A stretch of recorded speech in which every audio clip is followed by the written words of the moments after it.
sua Bíblia, lá no Evangelho de Lucas, capítulo 14.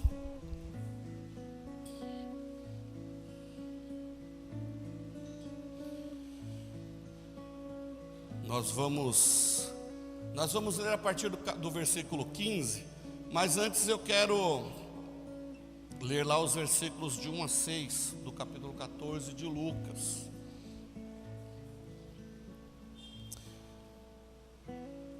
E o capítulo 14 se inicia assim, né? Certo sábado, entrando Jesus para comer na casa de um fariseu importante, ou seja, né, de um chefe, de um dos chefes dos fariseus,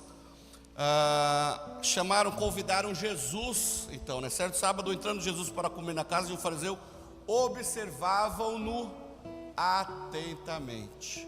Jesus, enquanto estava sentado à mesa na casa de um fariseu, aliás, de um dos chefes dos fariseus, ele, enquanto comia, enquanto estava ali à mesa, ele era observado atentamente. Não é segredo, né? Nós vamos ver aí o relato nos evangelhos, a intensidade com que os fariseus se opunham ao ministério e à pessoa de Jesus Cristo. Era algo gritante, né? Eram partidos opostos, embora Jesus não fosse um partido, mas Jesus ali, ele como filho de Deus, ele foi rejeitado pelos fariseus, rejeitados pelos seduceus, pelos essênios, aliás, rejeitado pela comunidade judaica, pelo povo hebreu, né? Então, um convite para uma refeição no sábado, na casa de um fariseu, torna-se esse evento, esse convite a Jesus, algo no mínimo curioso, algo muito atencioso, porque era um antagonismo muito claro entre eles. Esse evento torna-se algo surpreendente, esse convite, né? Mas isso não foi motivo para que eles, Jesus e os fariseus, interrompessem a convivência. Obrigado, Rê. Nós vemos em vários relatos nos evangelhos Jesus interagindo com os fariseus, Jesus discutindo com eles a respeito da lei, né? Jesus interagindo com eles a respeito da palavra do Antigo Testamento. E nós vamos ver também, inclusive, muitos fariseus se convertendo ao cristianismo. Pelo menos 3 famosos aqui nós podemos ver, né? José de Arimateia, Nicodemos e Saulo, que veio se tornar Paulo quando conheceu o Evangelho. A refeição do sábado teria sido preparado no dia anterior para ser servido após o culto lá na sinagoga. Segundo o historiador Flávio Josefo, isso deveria acontecer por volta de meio-dia, ou seja, a 6ª hora. Os rabis, os mestres ali, os grandes chefes fariseus, os conhecedores da lei, eles quando convidavam pessoas a estarem almoçando ali com eles, participando com eles desses convidados, era uma prática normal. Quando alguém era convidado a ministrar na sinagoga, almoçar lá com eles. Igual hoje, quando nós convidamos um pastor para estar conosco, um amigo para pregar e tal, a gente sempre acaba saindo para jantar, para almoçar, alguma coisa assim, né? Então, naquela época não era diferente. Quando os itinerantes vinham até a sinagoga, era comum, era uma prática comum almoçarem todos juntos. Agora, 2 detalhes chamam a atenção sobre os convidados. Geralmente, as pessoas que eram convidadas para este almoço, para este banquete, para essa refeição, eram pessoas que normalmente não recusavam convites. Eram pessoas que não declinavam esse tipo de convite. Uma outra coisa, os convidados geralmente não eram pessoas que pudessem comprometer o ritual de purificação dos outros convidados. O convite do fariseu feito a Jesus indicava que, embora houvesse uma divergência entre eles, Jesus, ele era... o povo tinha uma certa simpatia por Jesus, ou queriam colocá-lo à prova. Nós sabemos que a hospitalidade era algo muito forte, muito sério para o povo hebreu, para o povo judeu, né? Mas esse convite feito para Jesus, segundo podemos ver em Lucas, nos mostra que existia algo a mais nesse convite. Primeiro, os chefes dos fariseus, eles, por serem então oponentes de Jesus, dá a entender que, de acordo com o versículo 1, eles convidaram Jesus e eles estavam o observando, como se eles estivessem preparado alguma coisa para pegar uma armadilha, como se eles tivessem preparado uma armadilha para pegar Jesus. Por que nós podemos ver isso? O texto no versículo 1 diz que eles observavam Jesus atentamente. E no versículo 4, no versículo seguinte, versículo 2, nós vamos ver ali que entre os convidados havia um homem que sofria de hidropsia. O que é essa hidropsia? Era algo como se fosse uma doença, um edema, aquela coisa da retenção de líquido, que a pessoa tem dificuldade, com as coisas vai ficando inchado. E esse edema está ligado também diretamente com as leis, com a lei judaica lá que tratava da saúde humana, né? Então a gente vê que isso poderia ser das supurações humanas. Isso dava a entender que poderia ser algo que ofendesse ritualmente os outros convidados.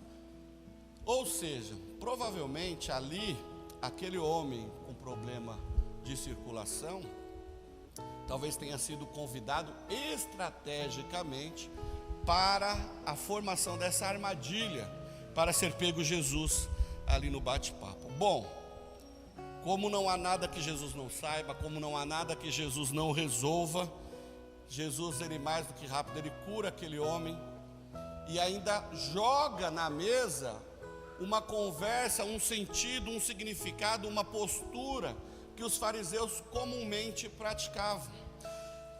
Vamos ler aqui o 14, de 1 a 6. Certo sábado, Jesus entrou na casa de um dos chefes dos fariseus para comer com eles e era observado por eles. Então achava-se ali um homem que sofria de hidropsia. Tomando a palavra, Jesus perguntou aos doutores da lei e aos fariseus: é correto curar no sábado ou não? Por que Jesus perguntou isso? Porque havia uma seita dos essênios que eram radicais. No sábado não podia fazer nada. Porém, os fariseus, eles aceitavam que se houvesse um boi, um animal perdido por ali no sábado, eles aceitavam que esse animal fosse socorrido. Então Jesus, o que ele entende, o que ele faz ali, sabendo que aquele homem estava doente, estava ali enfermo, estava ali com eles, entre eles, num sábado, Jesus o cura. E Jesus no versículo 5 vai dizer, né? Qual de vós, se tiver um filho ou um boi que venha cair no poço, não o tirará logo no mesmo dia, ainda sendo um sábado?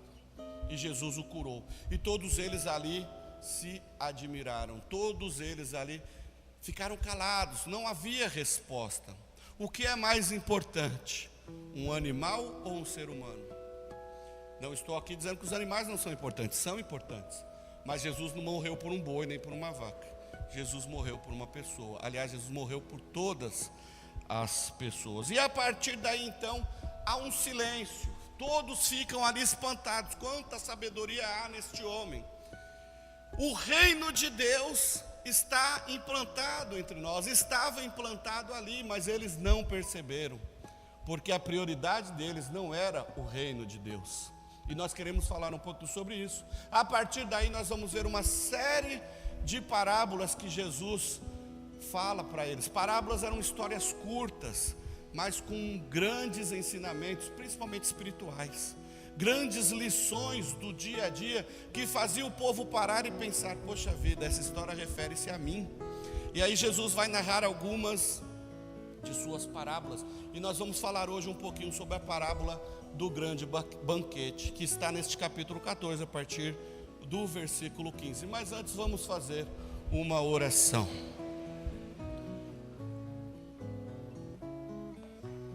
Pai de amor, fala conosco através da tua palavra. Nós sabemos que a tua presença é real neste lugar, o teu Santo Espírito está neste lugar agindo sobre as nossas vidas. E agora eu te peço, Senhor, que teu Espírito Santo venha abrir a nossa mente, venha abrir o nosso entendimento, ó Deus, para entendermos da tua palavra e principalmente colocarmos em prática o que o Senhor tem nos ensinado. Fala conosco, Senhor, é a oração que eu faço no nome de Jesus. Amém. Diante então do contexto que acabamos de falar, nós vamos ao texto, o versículo 15. Então, ao ouvir o que Jesus já vinha falando aqui na primeira parábola, dos versículos 7 até o 14, e ao ver o que Jesus fez ali na hora do banquete ali com o pessoal, ao ouvir isso, um dos que estavam com ele à mesa disse-lhe: bem-aventurado aquele que comer o pão no reino de Deus. Jesus, porém, lhes disse: certo homem ofereceu um grande banquete e convidou muitas pessoas. Na hora do banquete, mandou o seu servo dizer aos convidados: vinde, pois tudo está preparado. Mas todos eles começaram a dar desculpas. Disse-lhe o primeiro: comprei um terreno e preciso ir vê-lo, peço-te que me dispenses. Outro disse: comprei 5 juntas de bois e vou testá-las, peço-te que me dispenses. Ainda outro disse: casei-me e portanto não posso ir. O servo voltou e contou tudo ao seu senhor. Então, indignado, o dono da casa disse ao servo: saia depressa para as ruas e becos da cidade e traz aqui os pobres, os aleijados, os cegos, os mancos. O servo foi, mais tarde ele volta dizendo: Senhor, foi feito como ordenaste e ainda restam lugares. E o Senhor respondeu ao servo: saia novamente pelos caminhos e pelos atalhos e os obriguem a entrar, para que a minha casa se encha, pois eu vos digo que nenhum dos que foram convidados provará do meu banquete. Nós vemos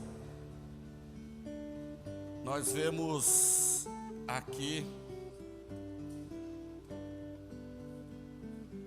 uma situação diferente, né? Nós vemos aqui um convite que é uma história, uma situação muito comum nos nossos dias e que naquele tempo também acontecia. Grandes festas eram feitas por homens poderosos, por homens ricos, por líderes que gostavam de receber pessoas em casa.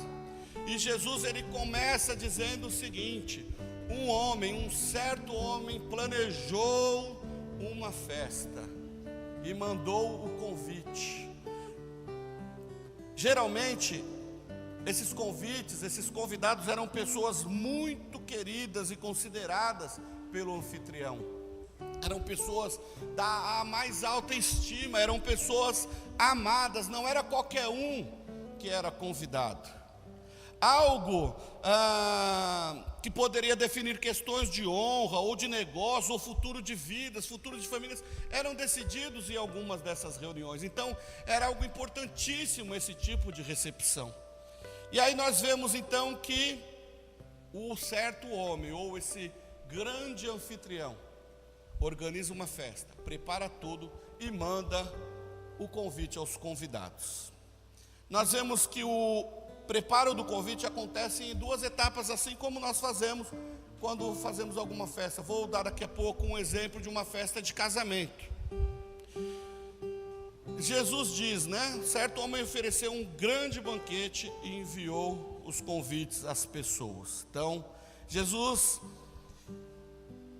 ele nos mostra que o convite foi enviado com antecedência. Todos os convidados que foram chamados pelo anfitrião receberam o convite com antecedência. Notem comigo uma coisa: quando a gente faz uma festa de casamento, hoje a coisa está mais elitizado, está mais ágil, né, com a tecnologia. O que a gente faz? A gente manda o convite e aí você recebe aquele negocinho, um papelzinho, né? Confirme a sua presença pelo e-mail no dia tal, até o dia tal. E-mail lá, casamento.com.br lá, e mande a sua resposta. Então era feito isso. Então, esse foi o primeiro tipo, foi a primeira etapa do convite. O anfitrião manda então que colocassem aos convidados, que colocassem nas suas agendas: dia tal, no horário tal, haverá um grande banquete para você participar. No primeiro momento, as pessoas aceitaram o convite. No primeiro momento, os convidados ficaram felizes. Só que não confirmaram posteriormente, não mandaram, ninguém mandou o e-mail dizendo que iria. Então aí nós vamos ver uma segunda etapa do convite.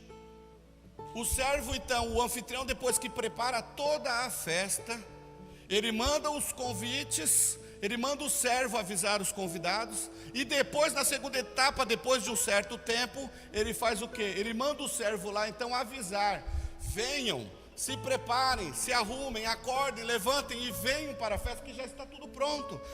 A porta do salão do buffet já está aberta, venha. É como se você tivesse mandado o convite e seu tio mais querido não respondeu o e-mail confirmando presença, então você liga para ele: ô tio, olha, você vem ou não vem para essa festa? E o tio vai dizer: não, estou indo, ou não é isso? Então, o convite daquela época também era feito em duas etapas: o anúncio para ser marcado na agenda, e depois o lembrete: venha, que a festa já começou. Só que engraçado que, num primeiro momento, aqueles convidados, eles aceitaram o convite da festa, mas na hora de confirmar a sua presença, o que eles fizeram? Arrumaram desculpas para não participarem daquele grande banquete feito, preparado pelo anfitrião. Todos eles, versículo 18, né? Todos eles começaram a dar desculpas. Todos eles inventaram alguma coisa para rejeitarem, para declinarem o convite feito pelo anfitrião. Aqui nós vemos, né, Jesus representado pelo anfitrião, demonstrando o seu grande amor para com os convidados, o povo de Israel, o povo querido de Deus que o rejeita. João 1,11 diz, né, ele veio para que era seu, mas os seus não o receberam. Quantas vezes nós, igreja, povo de Deus, já passamos por essa situação?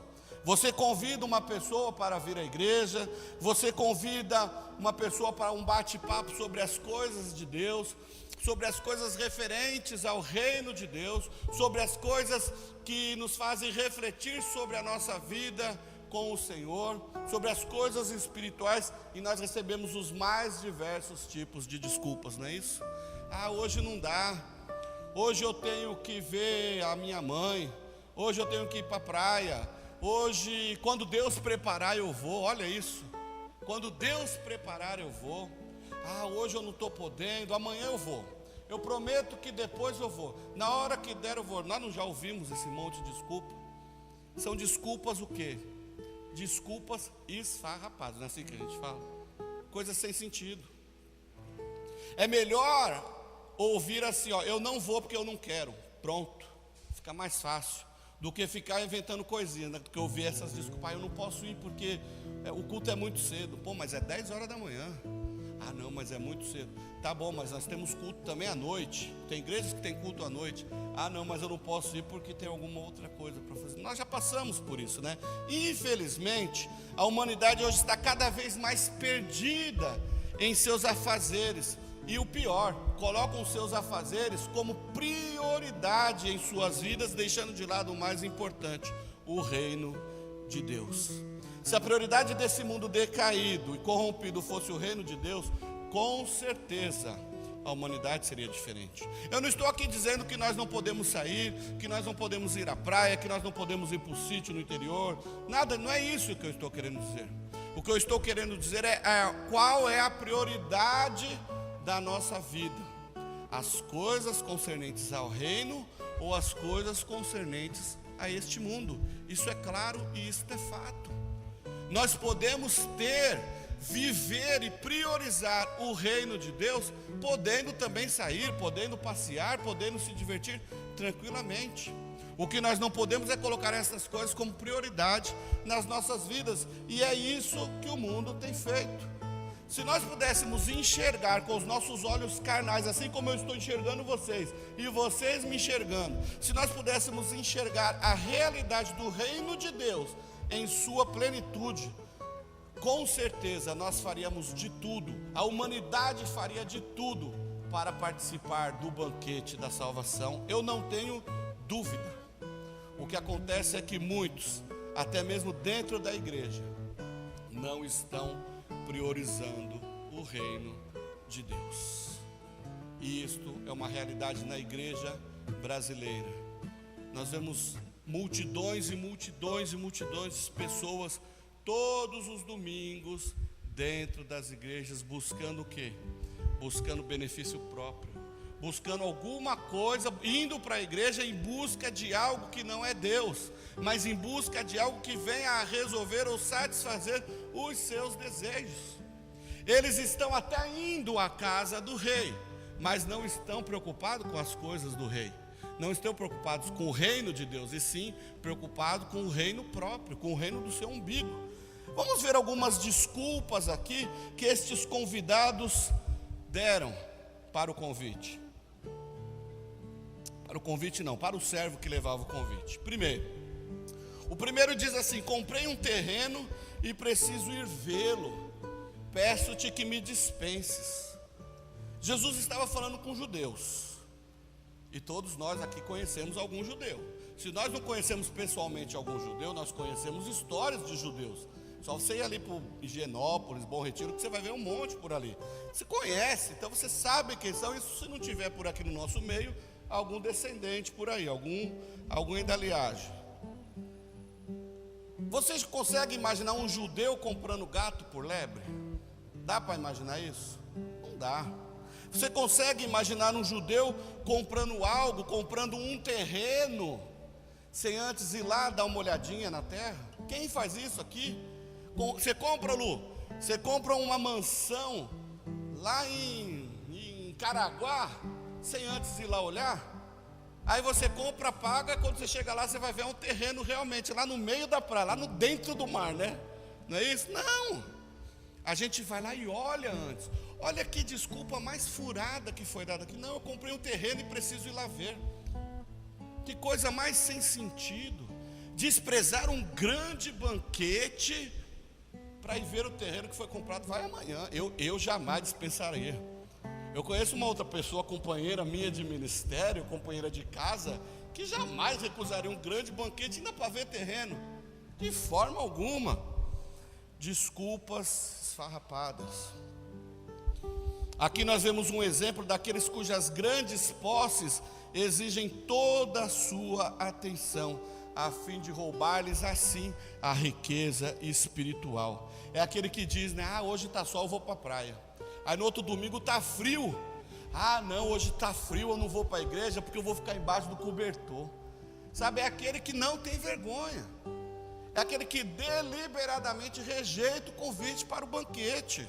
É aquele que não está preocupado com nada. Não entende que precisa priorizar o reino de Deus para que suas posses venham convergir na glória de Deus. O outro disse: comprei 5 juntas de bois e vou testá-las. Peço-te que me dispenses. Olha lá.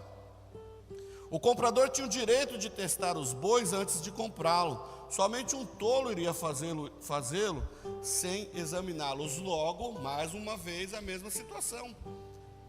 Ninguém compra, gasta dinheiro para comprar bois, no caso ali, ou nós aqui para comprarmos carros, sem antes ir lá testar. Não se compra um carro hoje em dia sem testar, a menos que você seja maluco, não é isso? Engraçado que naquele período a gente entende, os historiadores da época vão dizer que para você ter algumas juntas de bois, você precisava ter uma espécie de uma fazenda. Você precisava ter um espaço bom de terra para os seus bois estarem ali. Isso quer dizer que provavelmente essa pessoa tinha dinheiro também, tinha recursos. Ou seja, podia colocar alguém para cuidar lá dos seus bois e ir à festa, mas não. Mais um que arrumou alguma desculpa, uma desculpa esfarrapada, para declinar o convite do banquete. Aqui nós vemos aqueles que estão presos, envolvidos com as suas ocupações, que não conseguem qualquer folga ou oportunidade para cuidar, para investir da sua vida espiritual. Não entende que precisa priorizar o reino de Deus para que o seu tempo venha resultar na glória de Deus. A terceira desculpa que nós vemos no texto, o terceiro homem diz, né? Eu me casei e portanto não posso ir. nem deu satisfação, eu me casei, não vou, não quero ir. A gente vê que a atitude rude, ela vai aumentando de acordo com os convidados, né? O primeiro ele havia dito, né, eu preciso ir ver o meu terreno, né, me dá um desconto aí, eu preciso ir lá ver. O outro já diz, né, não, ó, eu vou testar os meus bois, eu quero ver os bens que eu comprei. Agora esse terceiro ele já é direto, não vou. Eu casei, eu vou cuidar da minha vida, eu vou cuidar da minha casa, eu vou cuidar da minha família. Ele nem se justifica, ele simplesmente não vai. Esse terceiro homem é a imagem daquelas preocupações e responsabilidades domésticas que tanto controlam o nosso tempo e os nossos pensamentos. Mas a união conjugal e os nossos deveres do dia a dia nunca nos separam de Deus e da comunhão com seus santos. Embora aqui, de acordo com Deuteronômio 20, a pessoa recém-casada, ela era liberada do serviço militar. A pessoa que era recém-casada não precisava ir para a guerra, tinha o direito de ficar ali desfrutando do seu casamento por pelo menos um ano. Mas aqui o convite não se trata de ir à batalha, se trata de ir ao banquete. Então nós vemos que esta pessoa que ela não entendeu que precisa priorizar o reino de Deus para que o seu casamento venha resultar na glória de Deus. Olha as nossas prioridades. Ter posses é pecado? Não, desde que as nossas posses resultem na glória de Deus. Ter bens, querer passear, querer cuidar dos bois, lá dos seus cavalos, lá no aras que você tem na sua fazenda, é pecado? Não, desde que o seu tempo resulte na glória de Deus. Curtir o casamento é errado, é pecado? Não, de forma alguma, mas o seu casamento tem que ser para a glória de Deus. Aqui nós vamos ver que houve em cada um dos casos, houve uma terrível má vontade em participar da festa, em participar do banquete. Aquelas pessoas não estavam entendendo que o reino de Deus estava entre eles, como está entre nós. O reino de Deus está entre nós, queridos. Nós precisamos entender isso. Se aqueles homens quisessem realmente participar do banquete, apesar dos seus compromissos, apesar das suas responsabilidades, eles teriam ido, pois onde há vontade, sempre há possibilidade. Quando nós queremos fazer qualquer coisa, a gente dá um jeitinho. Quando a gente quer comprar uma calça nova, uma roupa nova, a gente aperta dali, aperta daqui, para de comprar coxinha lá da Luciana, lá do Manuel. A gente fica 2 semanas sem comprar lá, mas a gente compra calça aqui. A gente quer trocar de carro, a gente aperta dali, tira o McDonald's das crianças, faz isso, faz aquilo, e vai lá e troca, não é isso? Quando a gente quer, a gente dá um jeitinho. Quando nós priorizamos o reino de Deus, as outras coisas tornam-se importantes, porém secundárias, porque a prioridade é o reino, e eu quero viver o reino, eu quero participar do reino, eu quero estar com Cristo, com o anfitrião no reino. As demais coisas serão consequências, porque a minha vida com o Senhor vai fazer com que o meu tempo glorifique a Deus, vai fazer com que a minha vida glorifique a Deus, com que a minha família glorifique a Deus, com que tudo que eu faça redunde na glória de Deus. Todas essas desculpas expressam o mesmo sentimento de estar mergulhado nos interesses deste mundo, e pior ainda, além de estar focado totalmente nos interesses deste mundo, a pessoa está feliz vivendo do jeito que está, rejeitando o convite da salvação, rejeitando a graça de Deus, rejeitando o convite ao banquete que Jesus Cristo está te dando. Mas há um personagem muito importante nesta parábola, que é o servo. O anfitrião preparou tudo, prepara toda a festa, e manda o servo chamar os convidados. Aqui eu quero que você entenda o papel importante do servo. Versículos 21 a 24, né? O servo voltou e contou tudo ao teu senhor.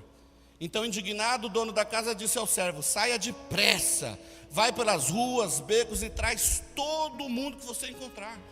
traz os pobres, traz os aleijados, os cegos, os mancos, traz quem você saia pelos atalhos, pelos valados, pelos becos, por todas as quebradas que você encontrar por aí, e traga todo mundo para esta festa, para que a minha casa se encha.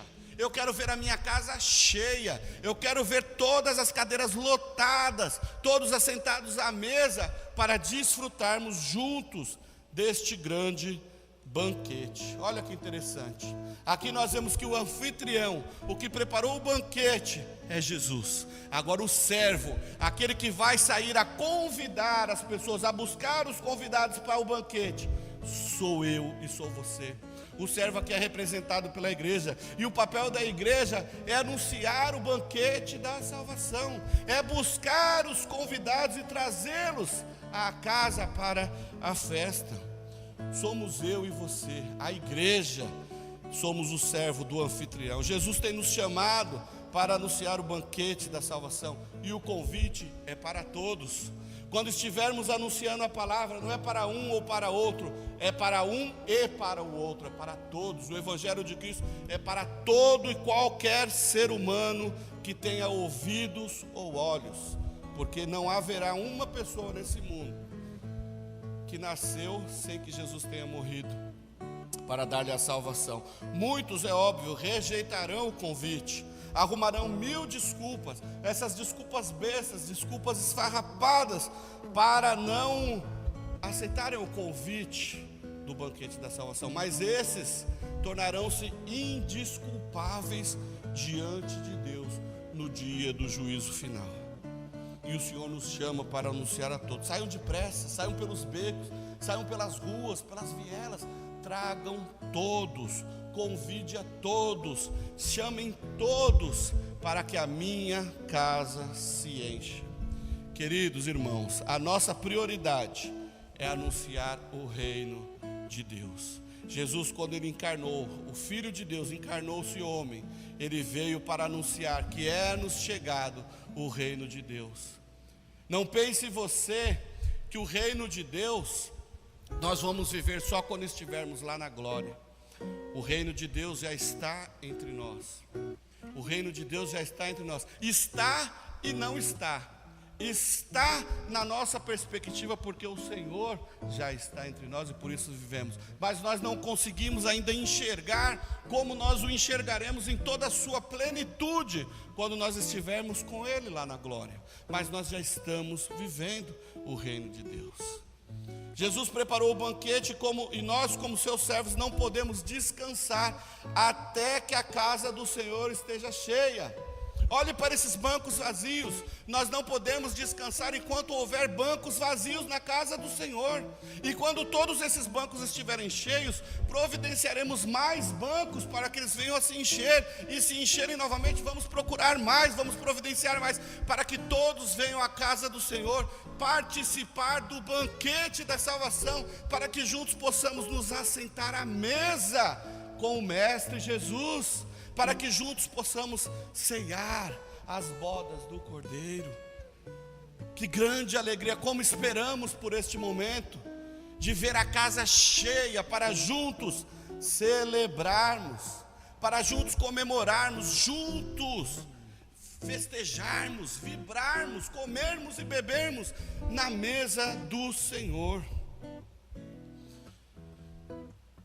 E assim, caminhando para o final, e assim possamos entender que a prioridade da nossa vida deve ser o reino de Deus. João 11:12 diz, que ele veio para os seus, mas os seus não o receberam, ele foi rejeitado.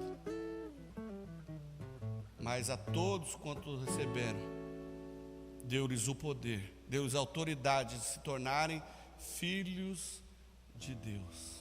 Aqueles que entenderam que querem uma vida com Deus, aqueles que entenderam que Jesus Cristo é o Filho de Deus, o Deus encarnado, aqueles que entenderam que o Deus encarnado veio ao mundo para nos trazer salvação, para nos resgatar das garras de Satanás e do inferno, aqueles que entenderam que Jesus é o único e suficiente Salvador, esses entenderam que o reino está entre nós. É-nos dado o reino de Deus. A todos quanto receberam, deu-lhes a autoridade de serem filhos de Deus. E eu quero dizer a você, igreja, vocês que já são crentes em Jesus Cristo, filhos de Deus, servos do Senhor, participantes do reino, nosso papel aqui, com muita alegria, não é por obrigação não, mas é com muita alegria, é de ir ao mundo e convidar. Como convidamos? Anunciando a palavra do Senhor. Mateus 28, Marcos 16, né? Ide, fazer discípulos. Esse ide é o imperativo de continuar indo sempre. Não é ir ontem ou ir agora e acabou, não. É de continuar indo sempre. Continuem, queridos irmãos, anunciando a palavra de Deus. Façam discípulos. Façam discípulos. E os seus discípulos, os discípulos de Cristo que você estiver tomando conta, tenha tempo com eles. Ore pelos seus irmãos aqui na igreja. Quantos irmãos nós temos?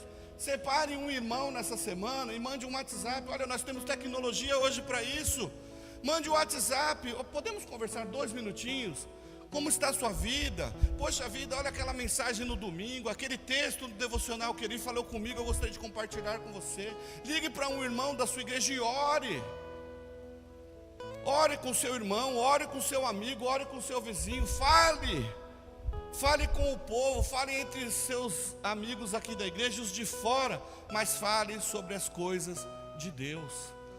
Priorize a sua vida no reino de Deus.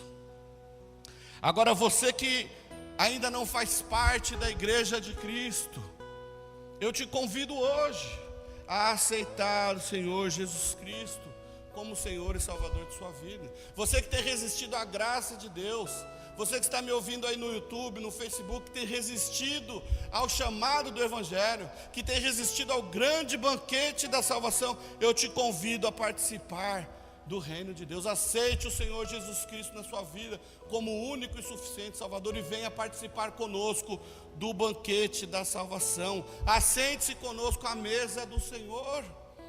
Meus amados, meus queridos, não importa quem você foi, não importa quem você é, talvez você esteja se sentindo excluído, talvez você esteja se sentindo abandonado, você está se sentindo o mais pobre dos pobres, o mais esquisito dos esquisitos, aleijado, cansado, bagunçado.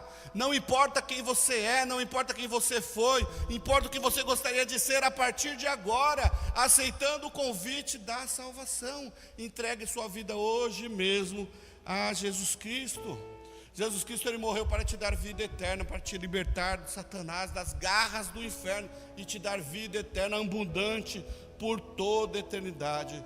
Não existe amor maior do que este. Jesus te ama e quer te libertar. Eu não sei se há alguém aqui nesta manhã que ainda não entregou a sua vida para Jesus. Se quiser fazê-lo, dê um sinal que nós queremos orar com você e por você. Mas se não há, eu quero dizer a vocês aqui que são servos do Senhor, que o nosso papel é insistir e jamais desistir. Vamos convidar, vamos buscar, vamos anunciar o convite ao banquete da salvação. Priorizem o reino de Deus, priorizem as coisas do reino, priorize a sua vida com Deus, que o resto será consequência e você será altamente abençoado por convergir as suas ações, seus pensamentos e a sua atitude para a glória de Deus. Que Deus nos abençoe. Eu quero que você se coloque em pé, vamos orar.